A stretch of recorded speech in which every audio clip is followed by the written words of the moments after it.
Bonjour! Welcome to the first ever episode of So French, a podcast about the twists and turns, intrigues and insights into all things French. Twice a month, we select for you the best, most interesting and fascinating of French news stories, all brought to you from our studio in the heart of Paris. My name is Sara Bertilsson. And my name is Stefan Vries. Yeah, Sara, when we came up with this idea for the So French podcast, we thought that we would bring every week or every 2 weeks French news and funny stories in a very light way. Unfortunately, the last 2 weeks have shown us that this is not possible. It's a very sad time. You and I have both been living here for over a decade. We both love this city very much, but now something really has changed, hasn't it? Definitely. And I think that we wouldn't, after what happened in January, we thought that the worst had happened. And we knew that there were risks, but I don't think anyone could have expected anything like what happened 2 weeks ago. And I do think that forever we will all remember that Friday evening and put it together with the memories of what happened September 11th. Where were you when you heard about those planes crashing in? Where were you Friday the 13th of November 2015 when you heard about the attacks in Paris? Yeah, and especially we're not far away from the area where the attacks happened. Rue de Charonne is right around the corner. It's very strange if you live here, and we all go to bars and restaurants all the time, and it's our way of living has been touched. But at the same time, I don't know, people have been saying, yeah, we have to continue our life, tous en terrasse, we all go to the terrace, but we haven't really seen that, right, the last 2 weeks? No. I also have it very hard to believe.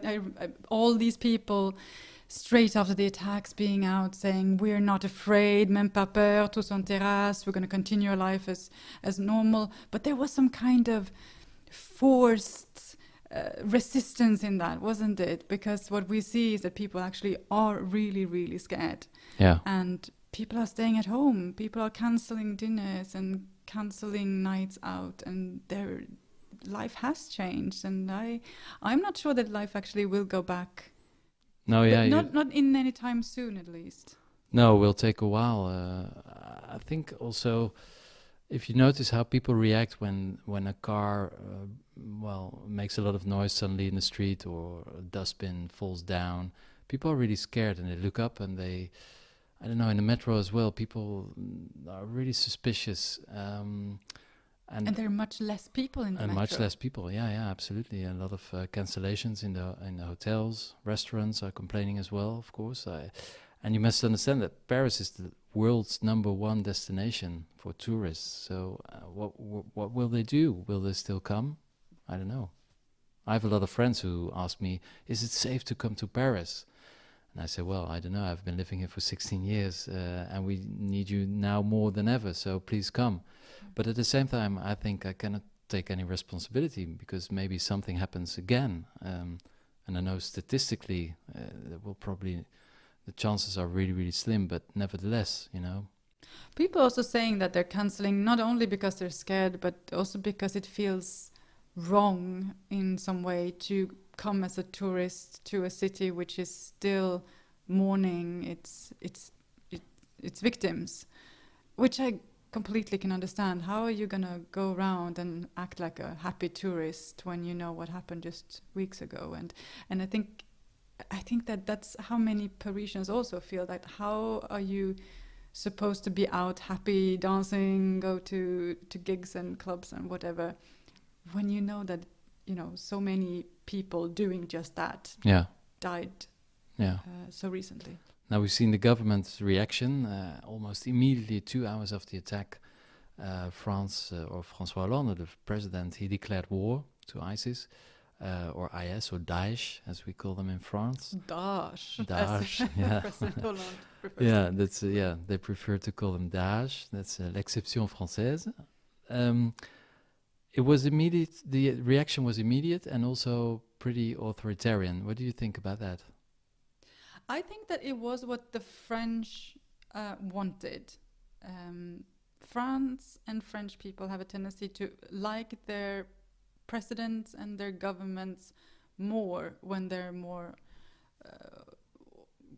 when they show power, and I also think that France needed someone to show that something was being done, because after all the confusion that was ongoing that night when the attacks happened, um, people wanted someone to say, like, we're doing something and we're doing it 100%. Yeah. Is a state of emergency the right answer? I think it was the right answer for the first week. Mm-hmm. Is it still, and will it still be the right answer in 3 weeks, in 3 months? I'm less sure. I don't know how you feel about it. Yeah, I think it's a very dangerous decision, because there's a reason there was 12 days in the law, and François Hollande said, well, I don't care about the law, I wanted 3 months. And the Assemblée, the lower house and the Senate came together very quickly, and they voted in a huge majority. Only 6 people voted against the extension of the emergency state of emergency. For once, this assembly showed an extreme unity. Yeah. 6 people out of over 900 MPs. And actually 6 people, they got a lot of criticism by the other parties, and one of the MPs of the PS, François Hollande's party, she voted against, and now the PS wants to exclude her because she doesn't follow the official line of thought.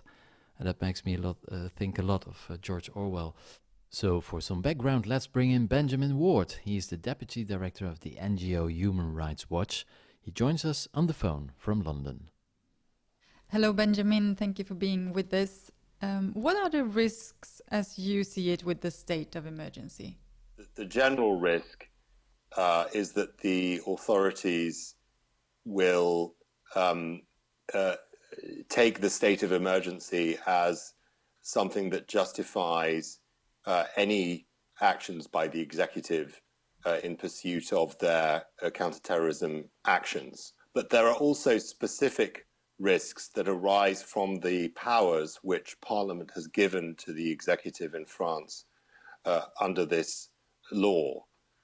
In particular, the two I think that are the most worrying or create the gravest risks are the power to impose house arrest without any judicial authorization, and also to conduct searches without any judicial warrant necessary, and to seize any electronic files which are the result of that search. Now, already over 1,000 house searches took place. Over 100 people got preventive house arrest. Do you think there's a risk that the police may abuse the situation? Certainly is. Obviously, if you have a situation where you can conduct warrantless searches, you don't need to show a judge that there's any connection between the search and a particular investigation. Then obviously there is the potential for the police to use the power to carry out searches in relation to investigations that have nothing whatsoever to do with terrorism.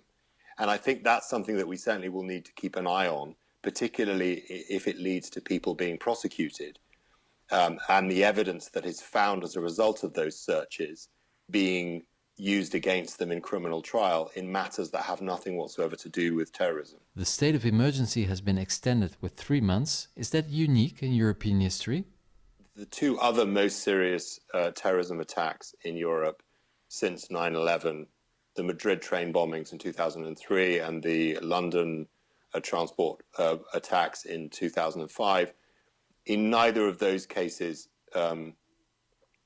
did the authorities decide to derogate, to impose states of emergency or to derogate from their human rights obligations, as the French authorities have now indicated to the Council of Europe, the body that supervises the European Convention on Human Rights, that they intend to do. So how will now a Human Rights Watch monitor the ongoing situation here in France? We will be in contact with lawyers who are acting on behalf of some of the defendants and other people who are caught up in these proceedings. We will certainly be looking at the outcome of any criminal cases. We will be in contact with the French authorities to understand how they are using the power the powers.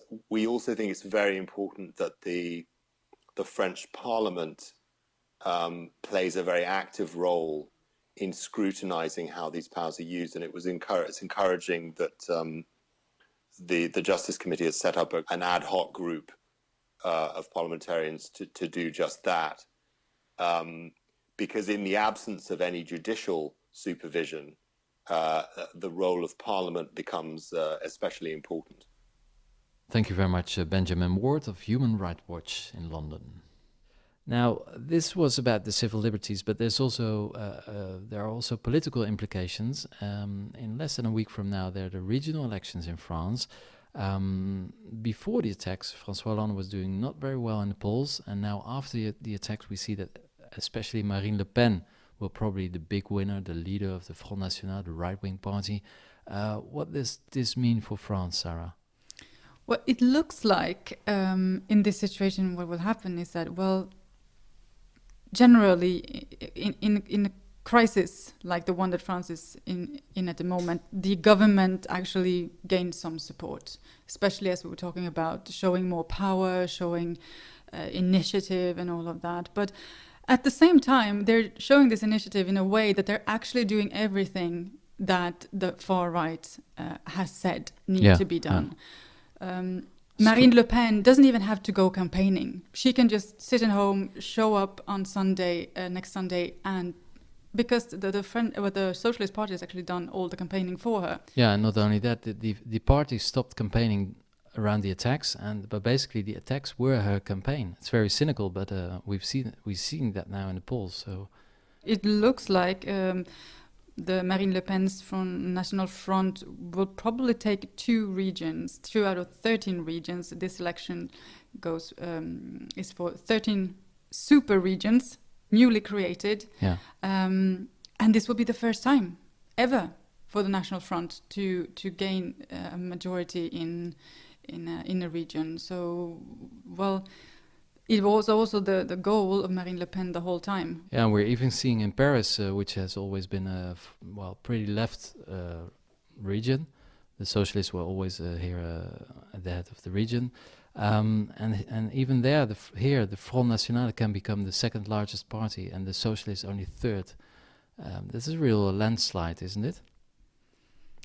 It is, and the problem is that the right is so split, and the socialists are so battered by their time in power. So the only one who actually isn't, the only one standing united at the moment is the far right. And with the events happening in Paris, it goes exactly in the way that they wanted it to be. And well, of course, they didn't want the attacks in Paris, but the politics coming out of it and the result of these attacks is absolutely following the ideas of Marine Le Pen. Yeah. Well, we will discuss this, of course, in our next episode of So French, when the results are known.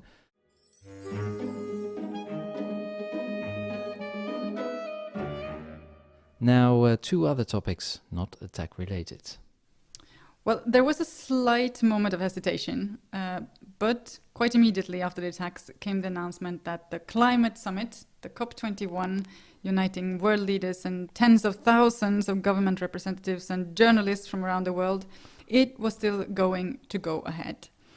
Obama will be here, as well as another more than 140 heads of state. Quite a crowd. Quite a crowd. Stefan, how important is this for the French government to go ahead with this summit? Well, it's to go ahead with this summit is also to show that France is not resigning, that France is still able to receive the whole world, that this has to go on. Of course, it's a little bit cynical to see that nowadays terrorism seems to be far more important than the environment, whereas I see it that the environment is the only real issue we will have to deal with as humanity.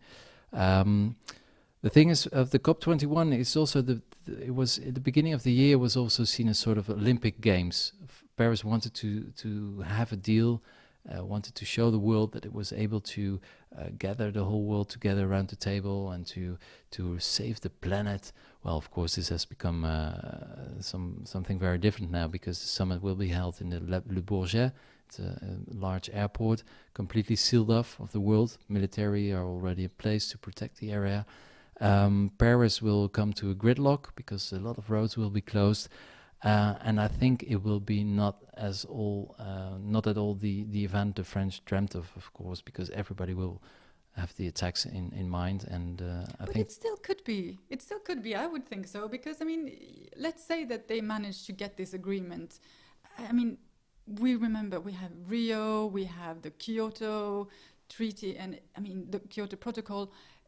It all has this positive sense in our minds. So I think that if they manage to nail that deal here in Paris, I think that still there is a chance for the government and for France to pick up this trophy so you're optimistic. COP21 trophy. I'm optimistic. Optimistic about the summit and about the planet? More optimistic about the summit than the planet, I must say. Okay, well.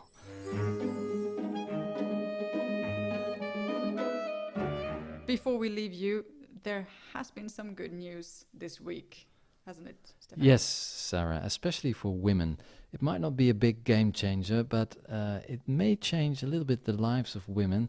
It actually turns out that the French Senate, that's the upper house, quite often and most righteously accused of being very conservative, useless, also mostly male, old men. They stunned the women of France by, in the shadow of the tragic events, passing a law. They voted a bill lowering the VAT on sanitary products, and that's very important because it was the so-called tampon tax. Only a couple of weeks ago, a tampon was still considered to be a luxury, and that meant that the VAT on tampons was to be 20%, but now the Senate has decided to lower it to 5.5%, so that's good news for women. Tampons are no longer luxury items in France. That's right. No longer luxury item, and now taxed at the same level as foie gras. Oh. I am too. Who knew foie gras and tampons had so much in common? Well, that wraps up this edition. Not as happy as we would like it to be, but we'll be try to do better next time. You can mail us on sofrench@sofrench.news and follow us on Twitter @sofrenchnews. And don't forget to subscribe to our podcasts in iTunes or in SoundCloud. And we'll be back in 2 weeks with a new episode of So French. We'll hope you'll join us then. Until then, au revoir. Au revoir.